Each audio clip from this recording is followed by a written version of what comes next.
ঢাকায় মিটফুডে ভাঙ্গারি ব্যবসায়ী সোহাগ নৃশংস হত্যাকাণ্ড, দেশের বিভিন্ন স্থানে গুম, খুন, চাঁদাবাজিদের প্রতিবাদে তিতাসে এনসিপি ও বৈষম্য বিরোধী ছাত্র আন্দোলন বিক্ষোভ মিছিল করেছে।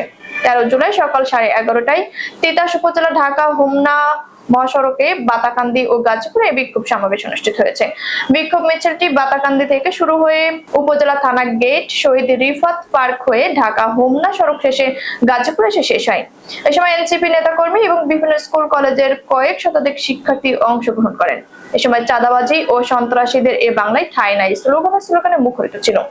এ বিক্ষোভ সমাবেশে বক্তব্য রাখেন তিতাস উপজেলা জাতীয় নাগরিক পার্টির প্রধান সমন্বয়ক সাইদ আহমেদ সরকার, যুগ্ম সমন্বয়ক মোহাম্মদ লুৎফর, তিতাস উপজেলার বৈষম্য বিরোধী ছাত্র আন্দোলনের আহ্বায়ক আশরাফ অভিক, সদস্য সচিব আবু সাইদ, অধিকার পরিষদ তিতাস উপজেলার সদস্য সচিব রিয়াদ আহমেদ, বাংলাদেশ ইসলামী আন্দোলন এর সভাপতি তিতাস উপজেলা ডাক্তার আব্দুল হান্নান সহ বিভিন্ন নেতৃবৃন্দ বক্তব্য রাখেন।